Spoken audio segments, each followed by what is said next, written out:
ஓம் முருகா போற்றி, கந்தா போற்றி, கணபா போற்றி, கதிர்வேலா போற்றி. அறுபடை வீடு கொண்ட முருகா போற்றி. என் செல்ல பிள்ளையே, நீ எதிர்பார்த்த தகவல், அதாவது 31ஆம் தேதிக்குள் நீ எதிர்பார்த்தபடியே உன்னை தேடி வரும். கேள் செல்லமே, பிறகு ஆனந்த கண்ணீர் விடுவாய். வாழ்க்கையில் பிறப்பு இறப்பு என்ற சூழல்களில் அன்பு, பரிவு, இரக்கம், மன்னிப்பு, கோபம், வெறுப்பு, விரோதம் என்னும் எத்தனை எத்தனை உணர்வுகள் இருக்கிறது. இந்த சூழலுக்கு நடுவில் நம்மில் 1000 உறவுகள் நம்மை சுற்றி வருகிறார்கள். அப்பா, அம்மா, அண்ணன், தம்பி, அக்கா, தங்கை என பல உறவுகள்.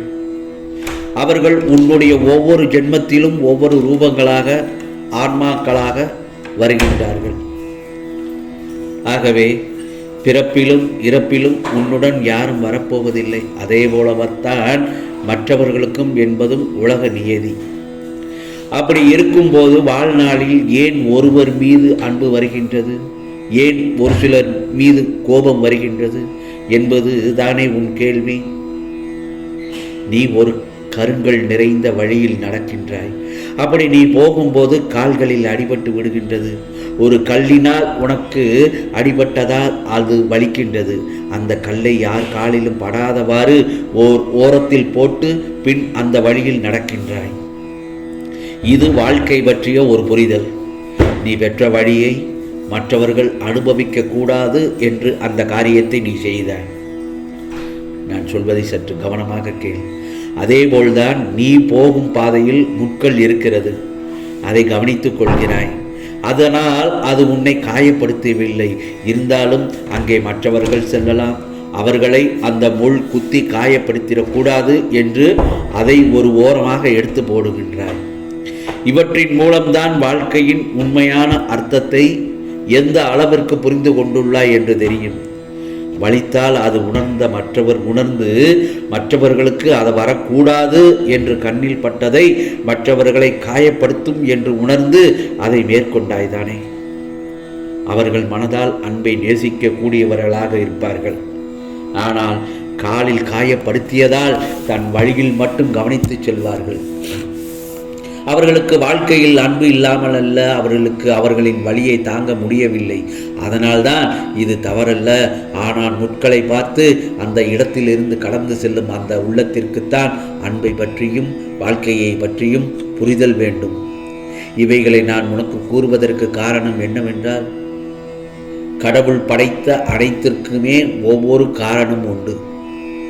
அவற்றுள் மிக புண்ணியமாக கருதுவது மனித இனம்தான்.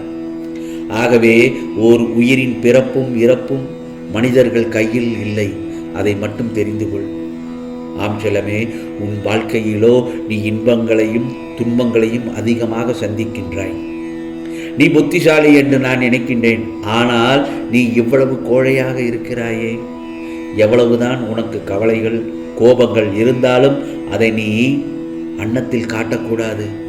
எதிரியை அழிக்க வேண்டும் என்ற எண்ணத்தையும் அந்த எண்ண உணர்வையும் அழித்து விடும் மனதில் இருந்து.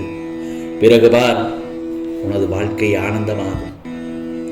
இன்னும் சில விஷயங்கள் உனக்கே புரியாமல் உள்ளன.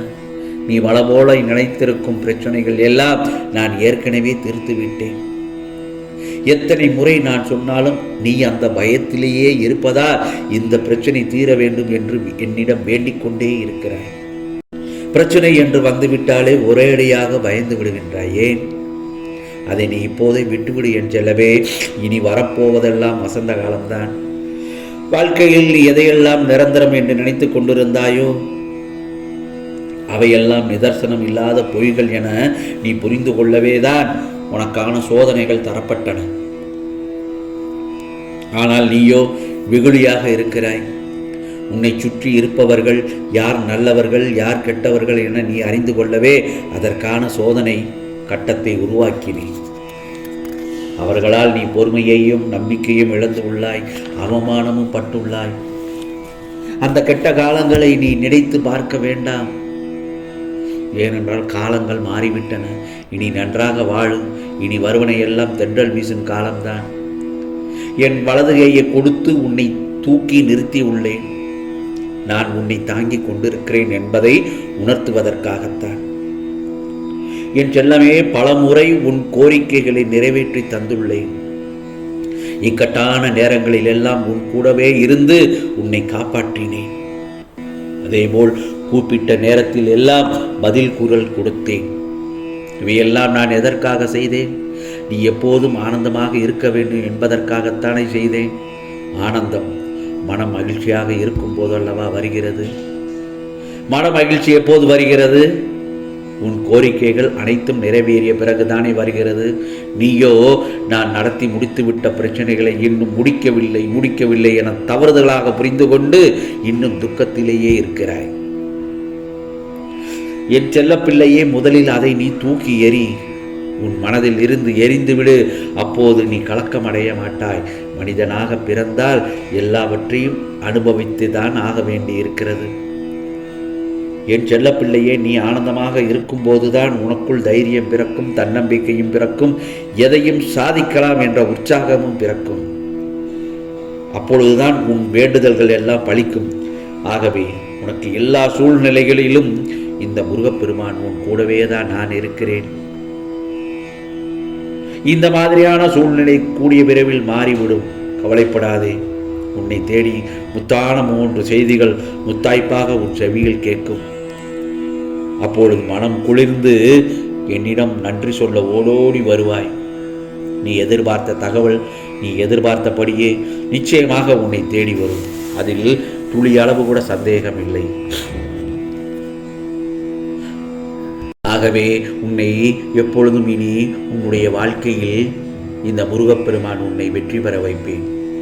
இனி என்னென்ன நிகழ்வுகள் நடக்கும், என்னென்ன மாற்றங்கள் வரப்போகுது என்று பார். நல்ல நாளில் உன் கவலைகளுக்கெல்லாம் முற்றுப்புள்ளி வைக்கப் போகிறேன். அந்த 31ஆம் தேதி அன்றதுக்குள் உனக்கான பல கவலைகளுக்கு முற்றுப்புள்ளி வைக்கப் போகிறேன். உன் கேள்விகளுக்கு எல்லாம் சரியான பதிலை தரப்போகிறேன். இதுவரை கல்லிலும் முள்ளிலும் நடந்து வந்தாய்தானே. என் ஆசீர்வாதங்களை பெற்றுக்கொண்டு என் செல்ல பிள்ளையை மலர்பாதையில் பயணிக்கப் போகிறாய். நடக்க வைக்கப் போகிறேன் மலர்பாதையில். நீ கனவில் கூட நினைத்து பார்க்காத பல அதிசயமான நிகழ்வுகள் நடக்கப் போகிறது. இந்த முருகப்பெருமான் மேல் நம்பிக்கை வைத்து எல்லாம் நல்லதுக்கே என்று எடுத்துக்கொண்டால் எவ்வளவு பெரிய சோதனையாக இருந்தாலும் அவை எல்லாவற்றையும் சாதனையாக மாற்றி விடுவேன். எத்தனை சதி வேலைகள் உன்னை சுற்றி பின்னினாலும் அதன் முடிவுகள் இந்த முருகப்பெருமானின் கையில்தான் உள்ளது என்பதை மட்டும் மறந்து விடாதே. நிச்சயமாக நீ வேண்டியது எதிர்பார்த்தது எல்லாம் உன்னை தேடி வரும் காலம் வந்துவிட்டது. அது வெகு தொலைவில் இல்லை, வெகு தூரத்தில் இல்லை, இதோ உன் அருகில் வந்துவிட்டது. இதை கேட்ட பின் உனக்கான ஆனந்த கண்ணீர் விடுவாய் என் செல்லமே. இது முருகனின் அருள் வாக்கு, சத்திய வாக்கு. எல்லாம் நல்லதாகத்தான் நடக்கும். ஓம் சரவண பவ, ஓம் சரவண பவ, ஓம் சரவண பவ.